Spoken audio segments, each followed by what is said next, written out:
రచ్చ రాజకీయం at the rate of 5 PM స్వాగతం. ఈరోజు బులెటిన్లో తెలంగాణ అప్పుపై అగ్గి రాజేసిన రాజకీయం, అలాగే ఈ వార్తతో పాటు లేబర్ క్యాంపుల్లో లెర్నింగ్ క్యాంప్ అంటే వర్క్ సైట్ స్కూళ్లతో విద్యా భరోసా ఇస్తున్న తెలంగాణ సర్కార్, అక్రమ మద్యం అమ్మకాలపై పోలీస్ దాడుల వార్తల్ని ఈ బులెటిన్లో చూద్దామా?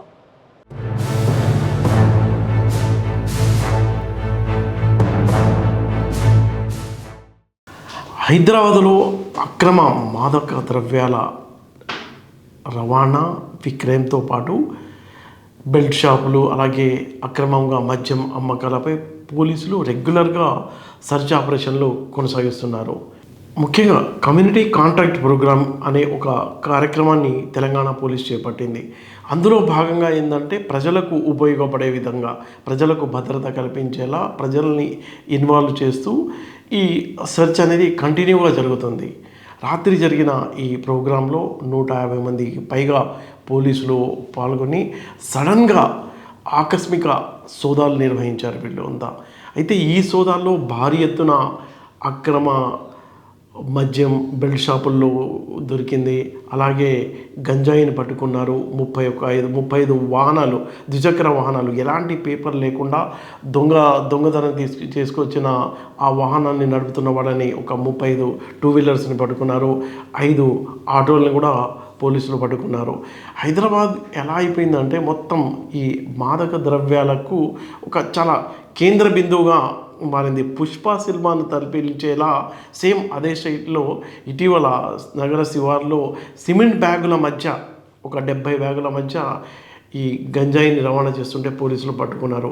అలాగే ఈ అంతరాష్ట్ర ముఠాలు చాలామంది ఎలా అంటే ఈ మొత్తం గంజాయిని స్పీడ్ పోస్ట్ ద్వారా కూడా పంపిస్తున్నారు. రకరకాలుగా క్రైమ్ చేస్తున్న నేపథ్యంలో పోలీసులు కూడా ఎక్కడా తగ్గకుండా హైదరాబాద్ నగరాన్ని ఈ మాదక ద్రవ్యాలకు రహిత నగరంగా, డ్రగ్స్ రహిత సిటీగా చేయాలని పోలీసులు అలాగే పొలిటికల్తో వీళ్ళతో ప్రయత్నిస్తున్నప్పటికీ ఇది కంటిన్యూగా భారీ ఎత్తున ప్రతి సర్చ్ ఆపరేషన్లో కూడా భారీ ఎత్తున గంజాయి, ఈ డ్రగ్స్ అన్నీ పట్టుబడుతున్నాయి.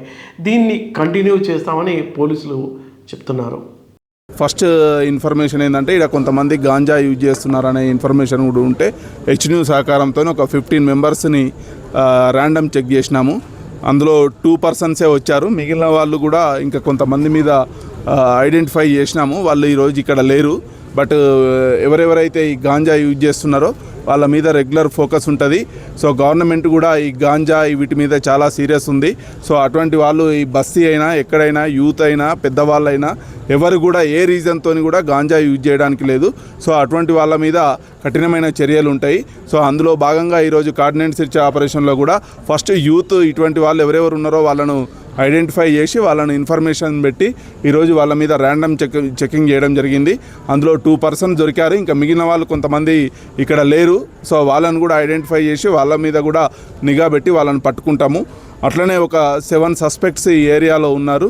సో వీళ్ళందరూ కూడా బెల్ట్ షాప్స్, వేరే చిన్న చిన్న పెట్టి కేసులో ఉన్న వాళ్ళందరినీ కూడా కౌన్సిలింగ్ చేయడం జరిగింది. సో 2 బెల్ట్ షాప్స్ కూడా సీజ్ చేసినాము. అందులో 25 లీటర్స్ లిక్కర్ పట్టుకున్నాము. అట్లనే ఒక 35 vehicles, 2 wheelers plus 3 wheelers without proper number plate, proper documents ఇవన్నీ లేని వెహికల్స్ కూడా ఈరోజు సీజ్ చేయడం జరిగింది. ఒక ఆటో ట్రాలీలో ఒక 5, మొత్తం 35 + 5 40 వెహికల్స్ సీజ్ చేశాము. తెలంగాణ అప్పులకు సంబంధించి అధికార ప్రతిపక్షాల మధ్య అగ్గి రాజేసుకుంది. ఎంత హై లెవెల్లో ఈ ఆరోపణలు, ప్రచార పనులు అందరూ చేసుకుంటున్నారు. బీఆర్ఎస్ నేతలు అలాగే మంత్రులు, వీళ్ళ ఛాలెంజెస్ ఎంతవరకు వెళ్ళాయి అంటే అసలు డిబేట్ అంతా పొలిటికల్ డ్రామాగా మారుతుంది. కానీ వాళ్ళు ఫేస్ టు ఫేస్ కూర్చొని దీనిపై అసలు అమితుమి తేల్చుకోవడానికి ఛాలెంజెస్ ఉన్నాయి, కానీ కూర్చోవడంలా ఫేస్ టు ఫేస్గా. అయితే లాస్ట్గా చెప్పేది ఏంటంటే అసెంబ్లీలో తేల్చుకుందామని మళ్ళీ చెప్పుకున్నారు. మంత్రులు వర్సెస్ బీఆర్ఎస్ సంబంధించిన కీలక నేతలు. వివాదం ఏంటంటే రాష్ట్ర ప్రభుత్వం అసెంబ్లీలో ఒక శ్వేతపత్రం విడుదల చేసింది. బీఆర్ఎస్ ప్రభుత్వం 8,21,00,000 కోట్ల రూపాయల అప్పు చేసింది అని. కానీ బీఆర్ఎస్ చెప్తుంది కేవలం 4 లక్షల కోట్ల రూపాయలు మాత్రమే మేము అప్పులు చేశాము. కాళేశ్వరం, మిషన్ భగీరథ, అలాగే మెడికల్ కాలేజీలు, రహదారులు భారీ ఎత్తున తెలంగాణలో మౌలిక సదుపాయాలు కల్పించడానికి ఈ స్థాయిలో అప్పులు చేశామని బీఆర్ఎస్ పార్టీ వాదిస్తుంది. కాంగ్రెస్ పార్టీ చెప్పేది ఏంటంటే 4 లక్షలు అనేది కరెక్ట్ కాదు, 8,21,000 కోట్ల రూపాయల అప్పులు చేసి అవి వాటిని చూపించడం లేదు అనేది కాంగ్రెస్ పార్టీ యొక్క వాదన. అంటే ఇప్పుడు ఈ తేడా ఎందుకు వస్తుందంటే, ఇప్పుడు కాగ్ నివేదిక మనం పరిశీలించాం. కాగ్ నివేదికలో పరిశీలిస్తే అందులో 5.5 లక్షల కోట్లు బీఆర్ఎస్ గవర్నమెంట్ చేసినట్టు ఉంది. ఆర్బీఐ నివేదికలు చూసుకున్నట్లయితే 4 లక్షల కోట్ల రూపాయలు అప్పు చేసినట్టు ఉంది. అంటే డైరెక్ట్ అప్పు మాత్రమే అది. ఇక ఈ డైరెక్ట్ అప్పు కాకుండా కాంగ్రెస్ పార్టీ చేసే వాదనను బట్టి మనం చూసుకున్నట్లయితే వివిధ గ్యారంటీలు ఏవైతే ప్రభుత్వం ఇచ్చింది అది కూడా ఒక అప్పే.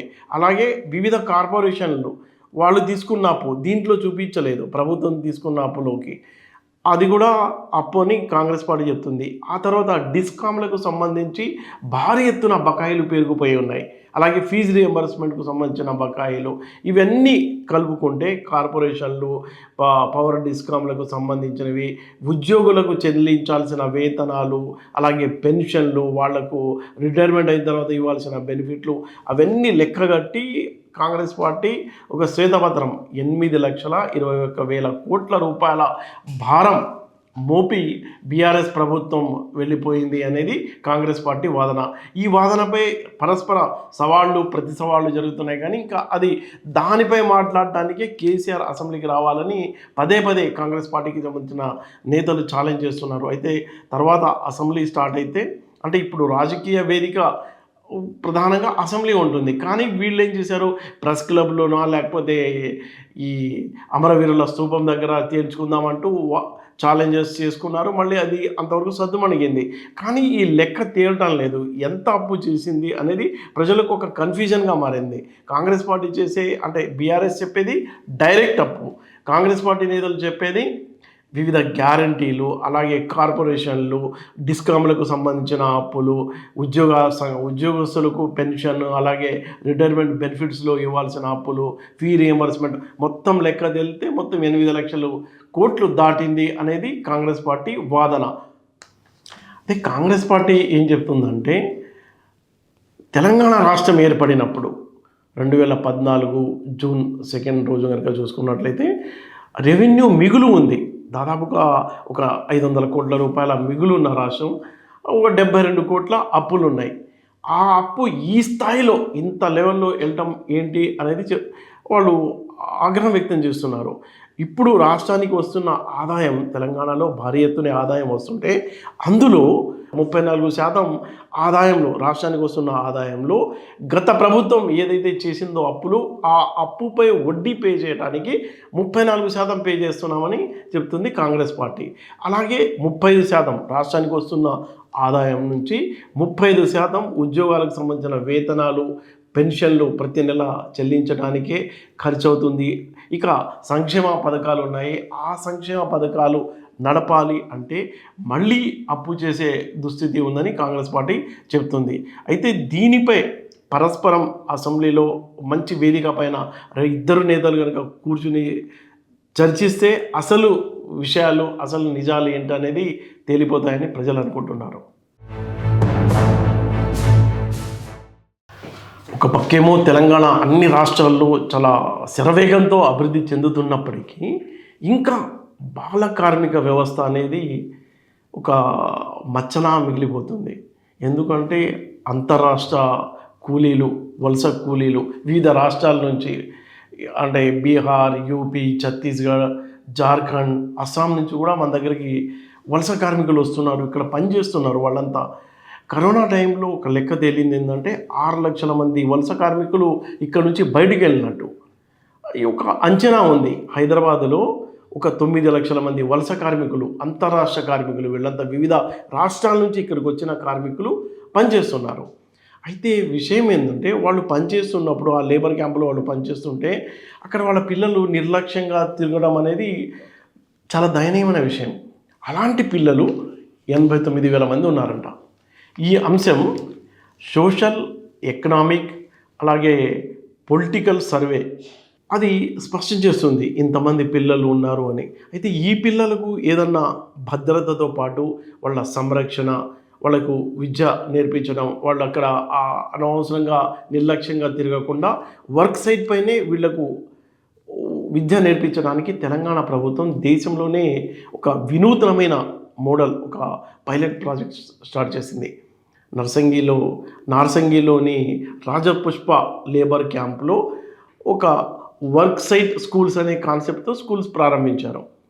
ఆ స్కూల్లో ఇప్పుడు 53 మంది పిల్లలు చదువుతున్నారు. వాళ్లకు ఉదయం నుంచి సాయంత్రం వరకు ఇంగ్లీష్, గణితం, అలాగే ఈ హిందీ, ఈ 3 సబ్జెక్టులు బోధిస్తూ వాళ్ళకు మంచి పౌష్టిక ఆహారం, భద్రత, అలాగే 3 జతల యూనిఫామ్ కూడా ఇస్తున్నారు. ఇచ్చి వాళ్ళకు విద్య నేర్పిస్తున్నారు. ఒక పక్కేమో వాళ్ళ పేరెంట్స్ అంతా వర్క్ సైట్లో పనిలో నిమగ్నమై ఉంటే ఈ పిల్లలంతా మంచిగా కూర్చొని ఇక్కడ చదువుకుంటున్నారు. ఈ ప్రాజెక్ట్ సక్సెస్ కావడంతో అక్కడ సమీపంలో ఉన్న మరో 2 లేబర్ క్యాంపుల్లో కూడా ఇలాంటి వర్క్ సైట్ స్కూళ్ళు ప్రారంభమయ్యాయి. అయితే హైదరాబాదులో త్వరలోనే ఒక 100 వర్క్ సైట్ స్కూళ్ళు ప్రారంభించడానికి రాష్ట్ర ప్రభుత్వం చొరవ తీసుకుని ఆ దిశగా ఏర్పాట్లు చేస్తుంది. అయితే ఒక 9 లక్షల మంది వలస కార్మికులు వివిధ ప్రాంతాలకు సంబంధించిన ఉండడం, వాళ్ళ పిల్లలకు దయనీయమైన స్థితిలో ఉన్న వాళ్ళ పిల్లలకు పౌష్టిక ఆహారం, భద్రత, అలాగే సంరక్షణ, వాళ్ళకి జ్ఞానం బోధించడానికి ఈ స్కూళ్ళు ఎంతో ఉపయోగపడుతున్నాయని మనం చెప్పుకోవచ్చు. అంటే ఈ సర్వేలో తేలిన అంశం ఏంటంటే ఎక్కువగా మాదిగ, లంబాడ, మైనార్టీకి సంబంధించిన పిల్లలు ఉన్నారని ఈ సర్వే డేటా చెప్తుంది. అయితే వీళ్ళ పేదరికం, వాళ్ళ పేరెంట్స్కి సరైన ఉపాధి లేకపోవడం వల్ల ఆ పేదరికంతో వాళ్ళు ఒక ప్రాంతం నుంచి మరో ప్రాంతానికి వలస రావడంతో వాళ్ళకు దయనీయమైన పరిస్థితి. ఆ పరిస్థితుల్లో వాళ్ళు ఉన్నారు కాబట్టి వాళ్లకు సపోర్ట్ చేస్తూ రాష్ట్ర ప్రభుత్వం ఇది వినూత్నంగా చేసిన ఈ వర్క్ సైట్, గతంలో కూడా చాలా స్కూల్స్ ఉన్నాయి లేబర్ పిల్లలకు, అలాగే ఈ వలస పిల్లల కోసం. కానీ ఈ కాన్సెప్ట్ వేరుగా ఉంది. ఈ వర్క్ సైట్లోనే ఒక స్కూల్ కావాల్సిన వాళ్ళకు బాత్రూమ్లు కానీ, ఆట స్థలంతో పాటు మొత్తం మంచి ఎన్విరాన్మెంట్, చిన్న క్యాంప్, ఆ లేబర్ క్యాంప్లోనే ఈ చిన్న స్థాయి పాఠశాలగా పెట్టడం, వాళ్ళకి కావాల్సిన అన్ని సదుపాయాలు సమకూరుస్తూనే విద్యాబుద్ధులు అంటే 2 భాషలు ఇంగ్లీషు, హిందీతో పాటు మ్యాథ్స్ కూడా వాళ్ళకి నేర్పిస్తూ ఉండడం కూడా చాలా మంచి ఫలితాలు ఇస్తున్నాయని వాళ్ళ పేరెంట్స్తో పాటు స్థానికంగా ఉండే అధికారులు కూడా చెప్తున్నారు. తెలంగాణ రాష్ట్రంలో దాదాపు ఇప్పటికీ 89,000 మంది బాల కార్మికులు పనిచేస్తూనే ఉన్నారు. హైదరాబాద్ నగరంలో సోషియో ఎకనామిక్ ప్రకారంగా తెలంగాణ రాష్ట్రంలో వాళ్ళ సర్వే ప్రకారంగా 2024 సర్వే ప్రకారంగా ఈ 89,000 మంది బాల కార్మికులు ప్రభుత్వం దృష్టికి కానీ కొన్ని సర్వేల దృష్టికి కానీ వచ్చింది. దానికి తెలంగాణ ప్రభుత్వం రేవంత్ రెడ్డి గారు భారతదేశంలో లేని కొత్తగా వర్క్ సైట్ స్కూళ్ళను కూడా శంషాబాద్, నార్సింగ్ దగ్గర కూడా ప్రారంభించడం జరిగింది. అయితే అక్కడక్కడ టవర్స్ అక్కడ సైబరాబాద్ ఏరియాలో టవర్స్ కడుతున్నారు. అంటే 4-5 సంవత్సరాలు ఆ టవర్స్ కడుతూ ఉంటారు కార్మికులు. వాళ్ళ పిల్లల్ని కూడా చూసేవాళ్ళు లేరు. అక్కడ వచ్చేవాళ్ళు వలస కార్మికులు మహబూబ్నగరే కాదు, ఉత్తరప్రదేశ్ నుండి కానీ, మధ్యప్రదేశ్ నుండి కానీ, బీహార్ కానీ, ఒరిస్సా నుండి వివిధ రాష్ట్రాల వాళ్ళు తెలంగాణ రాష్ట్రంలో చాలామంది ఇక్కడ పనిచేస్తూ ఉన్నారు. ప్రస్తుతం ఇప్పుడున్న ప్రభుత్వంలో తెలంగాణలో కొంతమంది నిరుపేదలు కూడా తక్కువ కావడం జరిగింది. ఈ వలస కార్మికుల కోసం కానీ, ఈ లేబర్ పిల్లల కోసం కానీ భారతదేశంలో ఎనలేని మొట్టమొదటి స్కూల్ను రేవంత్ రెడ్డి గారి కాంగ్రెస్ ప్రభుత్వం ఈ వర్క్ సైట్ స్కూళ్ళను ప్రారంభించింది. ఇక్కడ ఈ ఒక్క స్కూల్ కాకుండా రాష్ట్ర వ్యాప్తంగా కూడా జిల్లాకొకటి ప్రత్యేకంగా రాష్ట్ర ప్రభుత్వం చైల్డ్ లేబర్ పాఠశాలను కూడా 1వ తరగతి నుండి 6th క్లాస్ వరకు కూడా ఏర్పాటు చేయాలని నేను ముఖ్యమంత్రి రేవంత్ రెడ్డి గారిని కూడా కోరుతా ఉన్నాను. చూస్తూనే ఉండండి రచ్చ రాజకీయ రేట్ ఆఫ్ 5 PM. రేపటి బులెటిన్లో మళ్ళీ కలుద్దాం.